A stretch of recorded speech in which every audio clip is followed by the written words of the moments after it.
మూడు రాజధానులే ముద్దు, అమరావతి వద్దు, జగన్ పై విమర్శలు తప్పు. అమరావతిపై ధర్మాన ప్రసాదరావు కీలక వ్యాఖ్యలు. అమరావతిలో వెనుకబడిన వారికి 1 ఎకరా భూమి అయినా వస్తుందా అంటూ ప్రశ్నలు. ట్యాక్సులు కట్టడం తప్ప సామాన్య ప్రజలకు ఏం మిగలదంటూ విమర్శలు. ఫెడరల్ సిస్టంలో రాష్ట్ర ప్రభుత్వంలో ప్రజలందరినీ సమానమైనటువంటి దృష్టితో చూడవలసినటువంటి అవసరం ఉంది. మీరు కుటుంబం తీసుకుంటే తండ్రి ఎలా అందరినీ ఆదుకునేదానికి, ఒకరికి తెలియకుండా ఒకరికి అందరికి సమానమైనటువంటి న్యాయం, అందరూ ఎదిగేదానికి అవసరమైనటువంటి చేయూత సహాయం అందిస్తాడో మనం చూస్తుంటాం. ప్రతి కుటుంబంలో మనకి అది అనుభవపూర్వకంగా తెలిసినటువంటి విషయం. కానీ నేడు దురదృష్టం ఏంటంటే మన రాష్ట్రంలో ఆ పరిస్థితి లేకుండా పోయింది. ఒక ముఖ్యమంత్రి ఒక ప్రాంతానికే ముఖ్యమంత్రిగా, కొద్దిమందికే, కొన్ని వర్గాలకే, సంపన్నులైనటువంటి కొద్దిమందికే ప్రయోజనం కలిగేటట్టుగా నిర్ణయాలు చేయడానికి ప్రయత్నం చేయడం చాలా ఆవేదన కలిగిస్తుంది. రాష్ట్రంలో ఉండేటువంటి విజ్ఞులైనటువంటి పౌరులందరికీ అని ఈ సందర్భం మనం చేస్తున్నాం. రాష్ట్రంలో ఈనాడు ముఖ్యమంత్రి గారు చెప్తుందండి ఏమంటే, ఇది ప్రజల రాజధాని అని పెద్ద గొంతెత్తి అరుస్తున్నారు. నిజంగా మీ మనసును మీరు ప్రశ్నించుకోండి. ఇది ప్రజల రాజధానా? మనకేం చెప్తుంది అనుభవం? మీరు ముఖ్యమంత్రిగా 2 రాష్ట్రాలు కలిసిన రోజున కూడా మీరు ముఖ్యమంత్రిగా పనిచేశారు. ఆనాడు వేసినటువంటి కృష్ణ కమిషన్ ఏం చెప్పింది?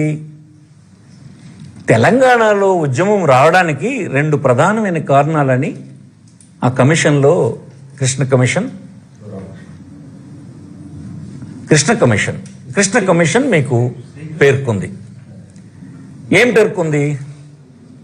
తెలంగాణ ప్రాంతంలో మొదట వచ్చినటువంటి ఉద్యమం, 69లో వచ్చినటువంటి ఉద్యమం, సమానమైన నిధులు పంపిణీ లేదు అన్నది ఆనాడు తెలంగాణ వాదుల తాలూకా ఆవేదన.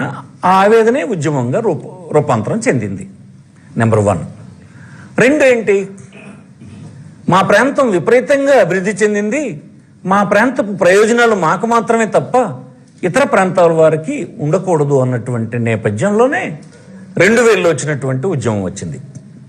అంటే 2 కారణాలు చూడండి, ఒకటే. 2 కారణాలు కూడా ఒకటే.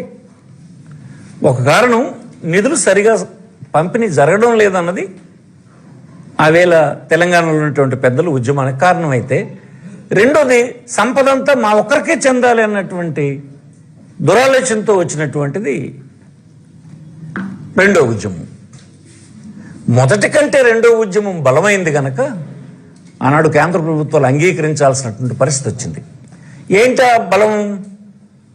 మన ప్రాంతంలో మనకు సమకూరినటువంటి వనరులన్నీ, ఆస్తులన్నీ, ప్రయోజనాలన్నీ మనందరికీ పంచబడితే, ఇతరులందరూ వెళ్ళిపోతే మనకి పెద్ద ఎత్తున లభిస్తాయి అన్నటువంటి కాంక్షే 2000 ఉద్యమానికి ఊపిరి.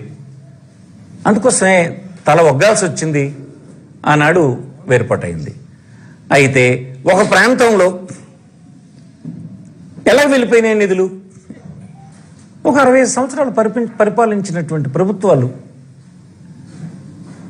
హైదరాబాద్ క్యాపిటల్ చుట్టూ అభివృద్ధి చేద్దామని చెప్పి మిగతా వెనుకబడిన ప్రాంతాలను వదిలేస్తారు.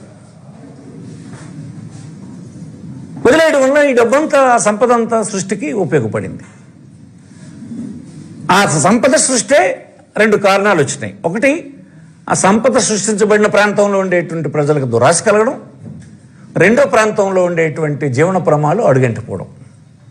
ఈ రెండింటికి దారితీస్తుంది. ఈ నేపథ్యంలో రాష్ట్రం విడిపోయి మనం ఇక్కడికి వచ్చాం, ఆంధ్రప్రదేశ్కి వచ్చేసాం. ఆ ముక్క మన నుంచి విడిపోయింది. విడిపోతే అప్పుడు ఒక చట్టం చేశారు. విభజన చట్టం కదా మీరు ఫాలో అవుతున్నారు. విభజన చట్టం చెప్పినటువంటి అంశాల మీద మీరు ఆనాడు చిత్తశుద్ధి లేదు. సెక్షన్ 6 విభజన చట్టంలో ఒక ఎక్స్పర్ట్ కమిటీ వేశారు. నిపుణులైనటువంటి భారతదేశంలో ఉన్నటువంటి నిపుణులతో వేసినటువంటి కమిటీ అది.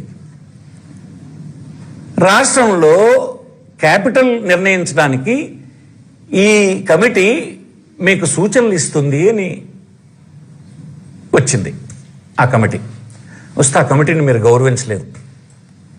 కనీసం వారికి అవసరమైన వసతులు ఇవ్వలేదు కదా. ఆంధ్రప్రదేశ్లో చూపించాల్సిన ప్రదేశాలు చూపించకుండా కూడా మీరు హింసించినారు, వెంటబెట్టేశారు. ఎవరో వేసినటువంటి ప్రశ్నకు వాళ్ళు చెప్పినటువంటి మాట ఏంటంటే, ఎక్కడైనా పెట్టని కానీ ఈ పర్టికులర్ అమరావతి ప్రాంతం దీనికి పనికిరాదు అన్నటువంటి విషయాన్ని కూడా వాళ్ళు వ్యక్తం చేశారు. అందుకే మీరు కోపంతో వాళ్ళకి విశాఖపట్నం పనికిరాదని, ఇతర ప్రాంతాలు పనికిరావని వాళ్ళని పంపించారు. ఎందుకంటే మీరు ప్రభుత్వంలో ఉన్నారు కనుక.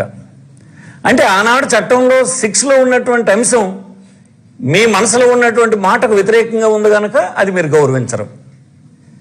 కానీ ఇప్పుడు అదే చట్టాన్ని ఎమెండ్ చేయమని భారత ప్రభుత్వానికి మీరు పరిగెట్టారు.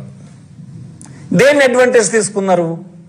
మీకు కొద్దిగా పార్లమెంట్లో ఒక స్ట్రెంగ్త్ మీకు ఉంది కనుక, దేశంలో ఉండేటువంటి ప్రభుత్వానికి మీ అవసరం ఉంది కనుక ఆ చట్టానికే